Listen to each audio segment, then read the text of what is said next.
Good afternoon. Thank you all for joining us here today. It's really a great pleasure to be celebrating the fifth lecture in honor of Ambassador Robert Ellsworth. I am Gordon Hanson. I am the acting dean of the School on Global Policy and Strategy. And this lecture was established to honor the career and contributions of somebody who embodies all of the goals that the School of Global Policy and Strategy tries to aspire to. Ambassador Ellsworth is somebody who contributed in all dimensions of American life. He began his career as a naval officer in World War II and in the Korean War. After obtaining his law degree at the University of Michigan, he served 3 terms in Congress and played an instrumental role in the creation of the IMF special drawing rights. So if you're an economist, you know that this is the closest we've come to creating a currency without being a country. It's Bitcoin has nothing on special drawing rights. He served as Richard Nixon's national political director during his 1968 presidential campaign, and then as U.S. ambassador to NATO and as Deputy Secretary of Defense during the conclusion of the Vietnam War. So after that career in public service and in military service, he turned to an illustrative career in the nonprofit sector, playing leadership roles on the Atlantic Council, the Council on Germany, and is a very active member of the Council on Foreign Relations. He was the first American named chairman of the Governing Council of the International Institute of Strategic Studies. Career was not yet done. He played an instrumental role on the boards of several major corporations, including Fiat, General Dynamics, Price Communications, and was chairman of Fairchild Space and Defense Corporation. At GPS, we like to train our students to go out into a world imagining that their careers are going to move between the public, the private, and the nonprofit sectors. And Ambassador Ellsworth is really an inspiration to us all. Here to further welcome us this evening is Ambassador Ellsworth's wife, the Reverend Eleanor Ellsworth.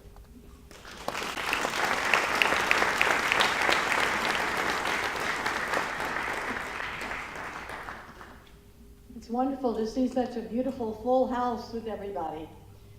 It's once again my privilege to be able to welcome each and every one of you here this afternoon with the special privilege of welcoming you, Ambassador Charlene Marcheski. We look forward to hearing from you. My late husband, Bob, envisioned the establishment of the 21st Century China Center, and he would be thrilled with its strategic direction, its energy, and its success. He would acknowledge that the world is indeed in disarray, to quote from the title of Richard Haas's recent publication, and that the work of the center is crucial to the ongoing work of diplomacy and peace building in the world.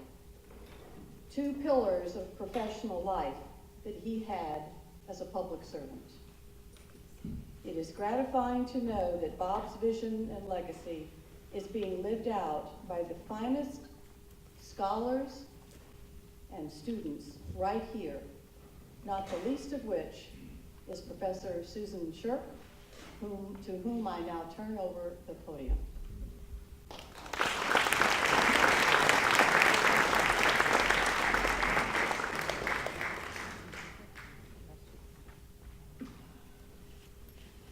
Well, it's a great honor and personal pleasure to be remembering Bob in this way. I think there are many of us in the audience who really respected and loved him greatly, and he definitely was a founding member of the 21st Century China Center and gave us great strategic advice in this startup, which now has blossomed into probably the strongest program in the United States at any university. So we're very proud of what we've achieved.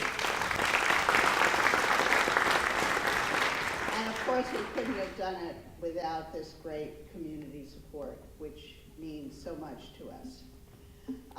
Now it's my pleasure to introduce our speaker, Ambassador Charlene Barshevsky, who served as the chief trade negotiator for the United States from 1997 to 2001, and before that she had been the assistant U.S. trade representative. She is maybe best known as being the architect and the lead negotiator for China's entry to the World Trade Organization. But she also negotiated many international trade agreements in financial services, telecom, and intellectual property rights. She is a real expert on the new economy, the telecommunications industries, and many of the issues which the World Trade Organization has not yet really tackled. So this is the new frontier in regulating trade and preserving U.S. leadership. I've had the great pleasure to work with Charlene Barshevsky recently. She was a member of the task force on U.S. policy toward China that our 21st Century China Center collaborated on with the Asia Society, and we just issued our report a few weeks ago and briefed the new administration and other folks in Washington about it. And of course, we had the program here a couple of weeks ago too. So if you're interested, please go on our website and take a look at the report. And Charlene Barshevsky was the leading participant in crafting the recommendations related to trade and investment of that report. She's a very savvy, strategic negotiator. I had the opportunity to see this firsthand in the harrowing last stages of our negotiation to bring China into the World Trade Organization in November of 1999. So without further ado, I'm so pleased that you'll have the opportunity to hear from Ambassador Barshevsky, who's going to be talking about the new protectionism in China and U.S. responses. Thank you. Thank you. Thank you so much for having me. It's an honor to have been asked to do this lecture, and an honor to see you, of course, and to follow in the tradition of a wonderful diplomat and public servant. It's also been a great honor to work with the 21st Century China Center. As Susan Shirk said, I've known her for some time, and she encouraged me to do this lecture, and I'm grateful to her for it. We had many experiences toward the end of China's WTO negotiation, not the least of which is, at one point, my elbowing her to wake her up after hours and hours of talks, only to find she was elbowing me to wake up after hours and hours of talks, and we bonded over those elbows, let me tell you. So today, I thought I would talk a little bit about China's reform and opening up and the very changing economic and business landscape that we see today. And then I want to talk a little bit about U.S. companies, what they face, and what the U.S. response should be, and then end with a little bit of what China's responsibilities are. So first, I thought it would be good to level set. I know many of you are China experts, but I also know some of you may not be. So to appreciate where China stands today, I think it's good to step back for a minute to an era when China lagged very far behind the rest of the world in every respect, economically, technologically, geopolitically. In 1912, the Qing dynasty, the last Chinese dynasty, collapsed, excuse me, marking the end of 2 millennia of China at the center of the global economy. Angus Madison, the British economic historian, put China's economic size at that point in 1912 at about 9% of the world's GDP. But following the end of the Qing, internal fragmentation of China, invasion by Japan in the 1930s, constant civil war, and the eventual founding of the People's Republic of China in 1949, China's share of global GDP was slashed 4.6%, about half of what it had been. So China was poor and China was weak. Under Mao, there were bursts of economic activity. I mean, China did build a nuclear bomb with help from the Soviet Union. And its economy was supported by a very large population, obviously, and some very substantial public investment programs. But over time, as you know, these investments became increasingly irrational, destroying wealth, impoverishing people and the country as a whole. Then you had mass campaigns, the so-called Great Leap Forward, and the Cultural Revolution, and growth was diminished even further. The institutions of civil society were weakened. As you know, higher education was banned, and so on. And the economy contracted yet further. So that by the end of the Mao regime, that is 20 years after China's economy had already been slashed in half, its economic size actually shrunk once again. The beginning of China's reform and opening is credited to Deng Xiaoping in 1978-79. And Deng was such a clever, brilliant man because he had a dual-track strategy. He had an economic strategy for the country, and he had a political strategy, and this was the more important part of the strategy, a political strategy to outmaneuver the anti-reformists. And the way he did that was to say, look, we have had terrible excesses committed under centralized authority. So China should decentralize authority, and that allowed room for provinces to experiment with economic reform.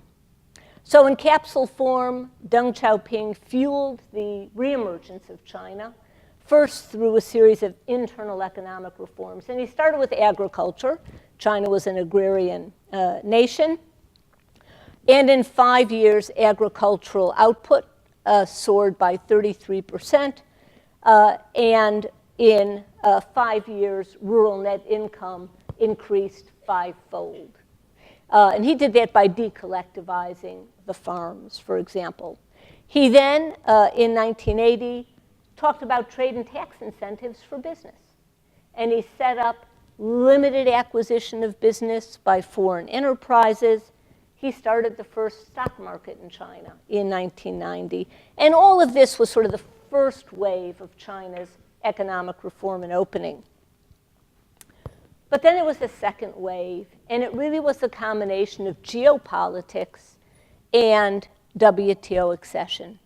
And on the geopolitical side, consider that before World War II, China was the center of Asia.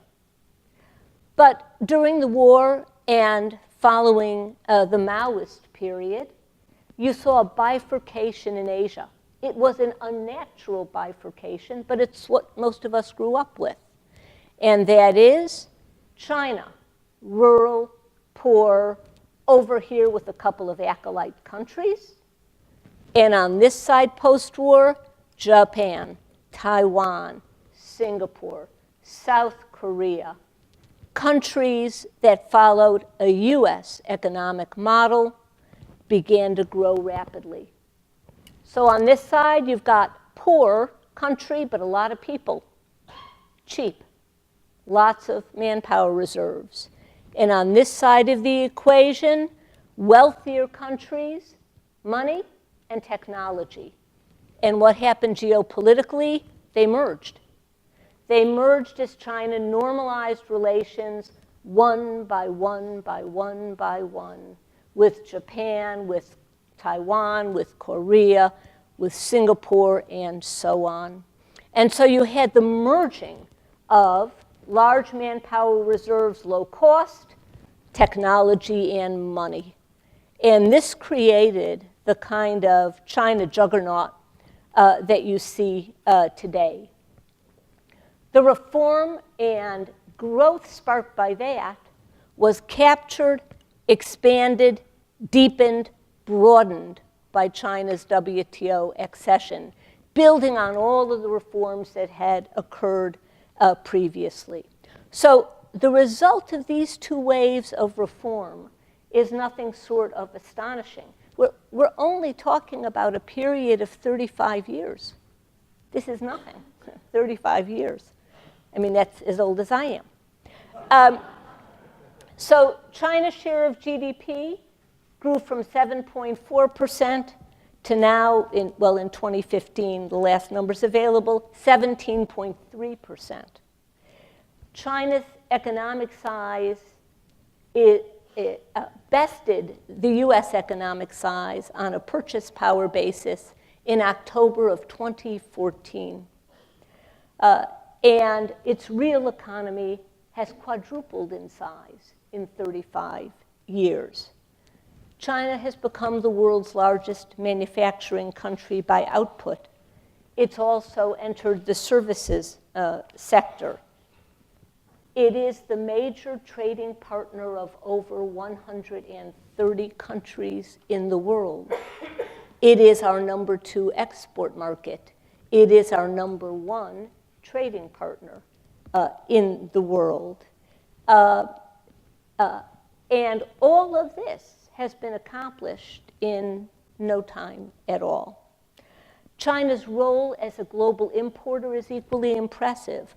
1 in every $12 of imports goes to China. 1 in every $8 comes to the United States. We're number 1 on import absorption. China is number 2. We're number 1 because we're wealthier and because, as you know, Americans will buy anything there is to buy, more than once, let me add. China is also a magnet for foreign direct investment, and they are now an outward investor. It's estimated in the next 4 years, China will put $1 trillion outside of its country and invest it in other countries. Its universities graduate over 6 million kids a year. That's a challenge for the regime. These kids aren't working in factories in Guangdong. These kids want better jobs befitting their economic status. And of course, China is trying to internationalize its currency. It was just included in the basket of special drawing rights, which your husband had so much to do with. So that's extremely exciting and a lovely confluence of facts. So yeah, there have been hiccups along the way of this economic rise, but by and large, China's economic policymakers have done a pretty remarkable job. What else fueled China's rise? Globalization itself. And that is the integration of the world economy under the pressure of technological change and massive capital flows. China benefited greatly from that because it catapulted China further ahead. Also vaulting China further ahead was our own financial meltdown in 2008, 2009. China took advantage of US mismanagement, not only of our own economy, but of the global economy, to put forward a string of initiatives. Some say to supplement the international system. Others say to supplant the international system to make it more Sinocentric in orientation. But whichever view you take, the creation of the Asia Infrastructure Development Bank, the creation of the new development bank, the creation of the contingent reserve arrangement, the creation of a number of other large international projects, including China's One Belt, One Road infrastructure project. All of these have led to a China that is not only a regional leader in Asia, but a global leader to me as well. So this is pretty remarkable, and there's no historic parallel, obviously. But as remarkable as this is, China faces any one of a number of challenges. Susan Shirk has a wonderful book about China, the fragile superpower. It is fragile in a number of ways, and I'll just rifle through 5 ways economically that China is now quite challenged. First off, its economic model has to be revamped. It grew on the back of a demographic dividend. Poor people moving from rural areas into the city, early industrialization, starting with light manufacturers, moving up the value chain is a classic developing country pattern. But the demographic dividend is pretty well gone. Costs are rising. Labor rates are rising. Kids coming out of college have no interest in doing what their parents had to do. And China's model now needs to shift from export and investment dependency, particularly investment in real estate, which creates bubbles, to domestic consumption, services, and innovation. This is a very hard transition to make, and it is a very bumpy transition for China because its growth rate, which has already slowed, can't slow further in the mind of the leadership, or the party will lose legitimacy. Second area of fragility. China grew on the back of an export-intensive economy. This is the Japan model. It's the Asian tiger model. Export your way to industrial power. Well, what happens when your major export markets simultaneously melt down, as we did during the financial crisis, along almost simultaneously with Europe and Japan? Your export markets just dried up. That puts a real damper on your growth. And of course, as we know, recovery has been weak and uneven, and that has led to further challenge for China's export powerhouse.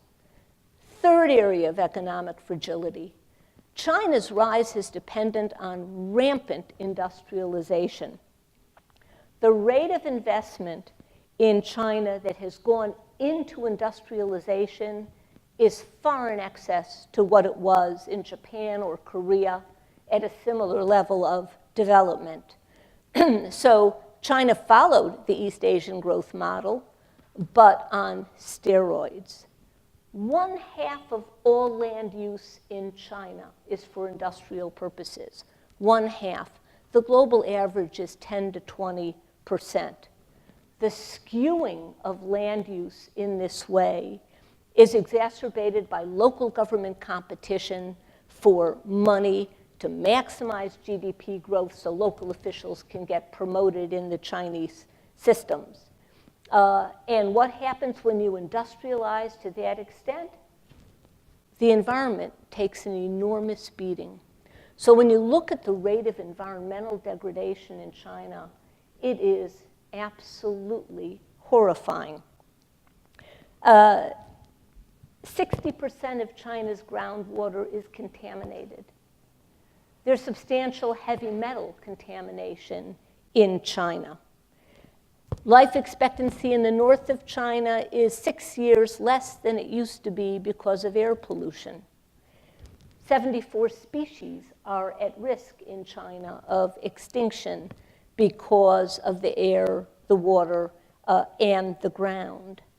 And China's resource hunger is immense. Even in 2015, it was the world's primary user of copper, steel, cement, nickel, aluminum, and coal. Now you have overcapacity in most of those industries, but the point is these factories keep churning it out without regard to environmental impact. The effect on public health and the effect on the population is obviously significant. And last, China's economic fragility stems from the fact that it has long tolerated extreme income inequality. Wealthy coastal region gets the tax revenue siphoned from the poorer rural region, which pays for the wealth of the coast. There's a tenfold disparity between the wealthiest provinces and the poorest provinces in China. Little safety net for the farmers, land confiscations for further industrialization, which China certainly doesn't need, wage arrears, worker strikes, and all of the rest because of basic inequality in income and in public services. There's a fifth challenge to China's fragility, which is completely external to any of these, and that is what's going on in the world today.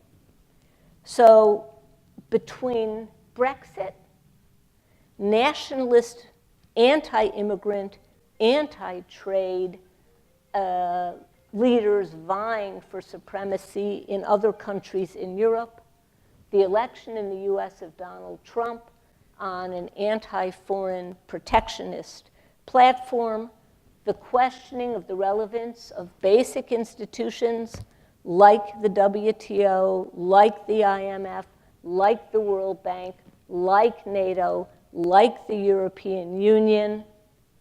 Does China capitalize on this instability as it did during the US financial crisis to emerge as the stable leader?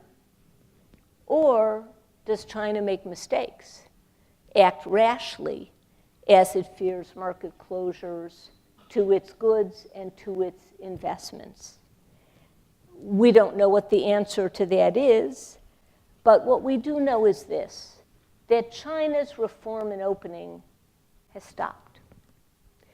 It began to sputter around 2007 or 2008, and under Xi Jinping, it has virtually stopped, creating its own set of global tensions and frustration between China and its major trading partners, putting multinationals and US companies at risk in country in China and diminishing export opportunities to China. Rather than reform and opening, China has instead put in place a spate of measures designed in its own way to further its development aims. And its development aims today are now to leapfrog where the West is, for China to have a kind of primacy reminiscent of the past. And so what has it done? The resurgence of state enterprises, the creation of national champion companies, the use of trillions of dollars in subsidies to create whole new sectors of the economy, cyber espionage, the idiosyncratic enforcement of law, overt discrimination against foreign companies. And the difficulty in these policies is that Xi Jinping has elevated them to national ideology. And the ideology stems from what he calls the resurrection of the China dream. And the narrative there, as Xi talks about, is that in the 16th century, China led the world. But it fell behind in science, it fell behind in technology, it failed to recognize changes among the other powers in the world, and that led to centuries of domination and humiliation. Sharply reducing China's dependency on foreign companies, rebalancing the levers of wealth in China between countries to China, and avoiding foreign dominance. These are now ideological imperatives under Xi Jinping, and they affect China's economy and the extent to which it will continue to tolerate a more open and a more equitable environment for foreign companies and multinationals. So business communities in the US and in Europe are extremely discouraged. 41% of companies feel far less welcome in China, and the majority of companies do not want to put further resources into China, diversifying outside of China and elsewhere. So, two questions that I'll leave you with. One, what does this mean for businesses? And number two, what does it mean for the US government? What do you do when a country that you've supported, helped to integrate into the global system, applauded its development, which is a global good, right? Can't be US policy that poor countries should remain poor, right? This is a global good. But now a country that has turned inward and that has moved backward in time to an era before the creation of all the rules to which it has agreed. So what does business do? What does the US do? On the business side, I'll leave you with 4 thoughts. First of all, businesses still have opportunity in China, but they're much harder to access, and over time, the number of opportunities will diminish sharply. And that's because of the headwinds that I've described in terms of the attitude about further reform, but also because China wants to ensure that having missed the Industrial Revolution, it doesn't miss the next Industrial Revolution, and indeed leads it. And it views the digital economy as that next Industrial Revolution. So foreign companies aren't going to get kicked out, but their opportunity will diminish and diminish and diminish. Second of all, foreign companies will find that to further their own interests in China, they're going to have to ante up more and more. China wants technology, and they want intellectual property. They want innovation that is new, not old stuff. Those days are long gone. And so companies will have to demonstrate that their aims comport with China's development aims. And that puts at risk their intellectual property and their technology. Third, China's moves in this direction to, in effect, indigenize the Chinese economy, make it a more Sinocentric economy, will have vast disruptive effects on business, even if it fails. And that's because of the amount of money China is putting into the creation of new industries, the heft it's putting behind state-owned entities and created companies, and the fact that China believes it is its turn to lead. And if I were China, I would feel exactly the same way. But the effect of these programs will be to disrupt business as usual, whether or not ultimately the economy ends up in the form Xi Jinping envisions. And last, China has transformed itself on a scale and with a breadth literally unimaginable. But today, China is bound by a series of rules. WTO, other rules to which it has agreed along the way, designed to prohibit discrimination, designed to level the playing field.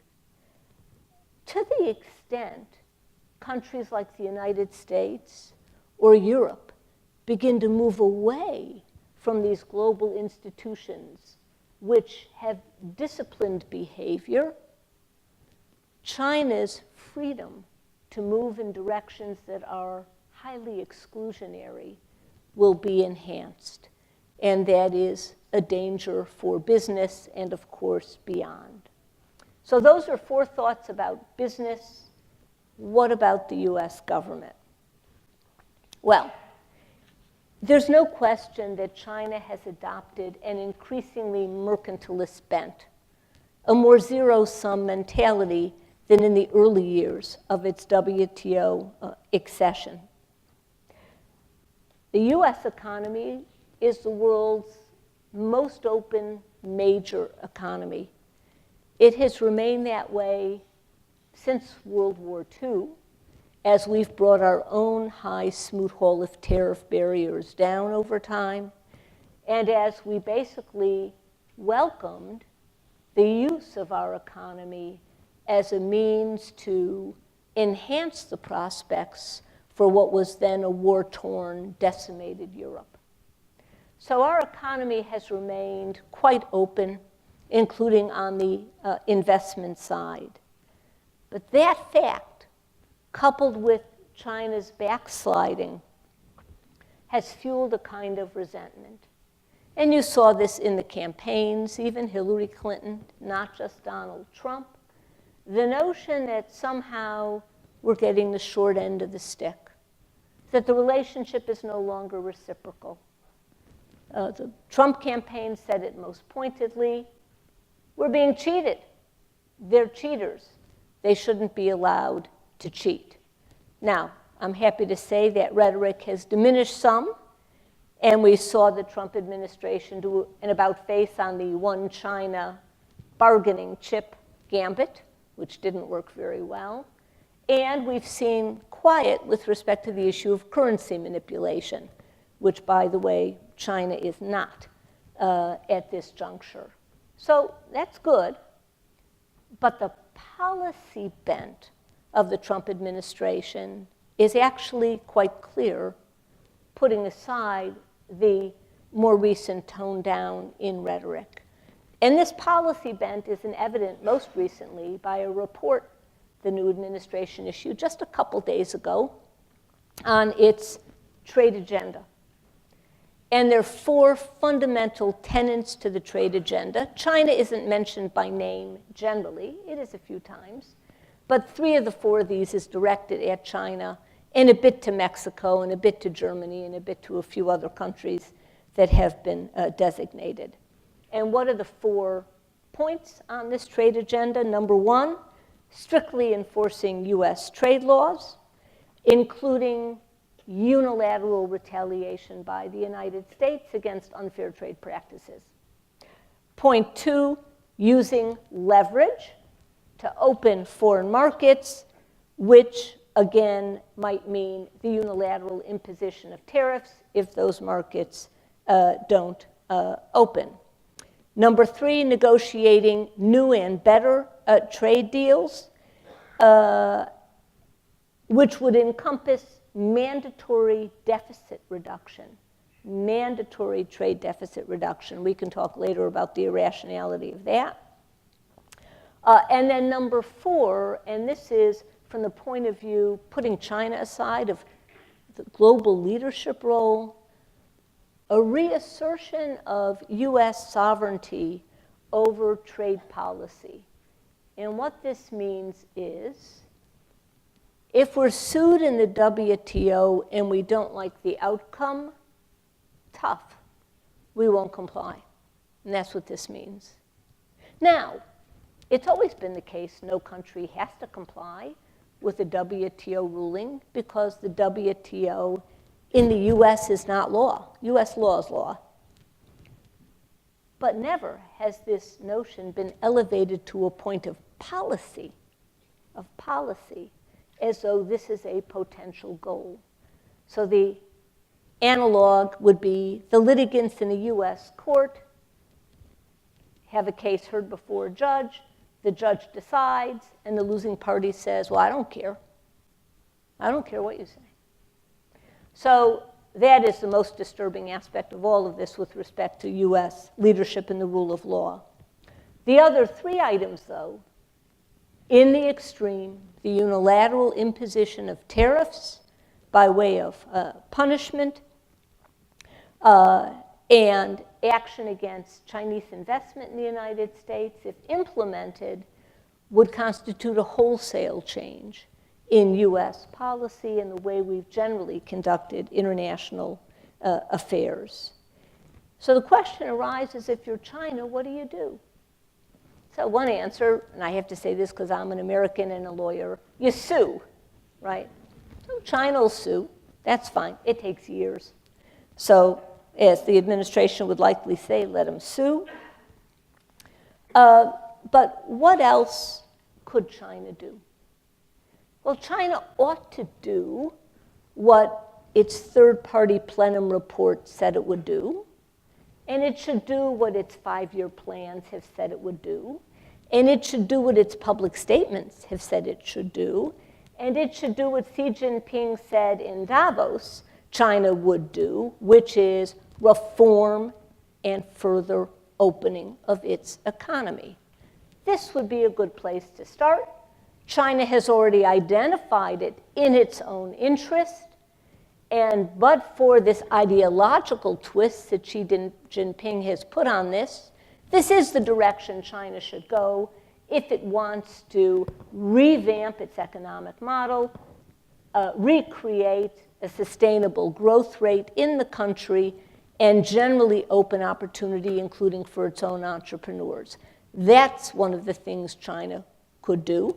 It would also lead to a more reciprocal bilateral trade relationship, which would be a goal of the Trump administration, and in all fairness, ought to be a goal of the China administration. And what should the US do, really? I think there are probably two things. One, I am an enforcement hawk. My ethos in negotiating hundreds of trade agreements is, if you aren't going to enforce, don't do the deal, because problems always arise. So if you want to have any credibility in a trade agenda, you got to enforce when the other side doesn't do what they say they're going to do. And by the way, countries should do the same with the US, because I can tell you from experience, we are far from perfect. But what's the other thing the US could do that could be productive and tie into the potential China side of the agenda? The US ought to re-engage China in negotiations of agreements that have systemic reach in China, much as the WTO agreement had systemic reach in the early years. So whether it's opening China's investment regime, whether it is an agenda covering digital trade, which is critical, including content, right? Alibaba's here. How come Google's not there? Digital trade. Whether it is an agreement covering environmental goods and technologies, which is a 21st century industry. Whether it's an agreement opening China's services markets, which are highly protected and we're highly competitive. But engaging China in a negotiation for systemic change ties into their own stated goals, ties into the reform needed in their own economy, would lead to a more reciprocal bilateral relationship, and all done within the confines of existing WTO rules, where the US doesn't have to not abide and where China can't ignore. To me, that's the direction this relationship should go in. I have no idea if Xi Jinping or Donald Trump are up to it. We shall see. Thanks so much.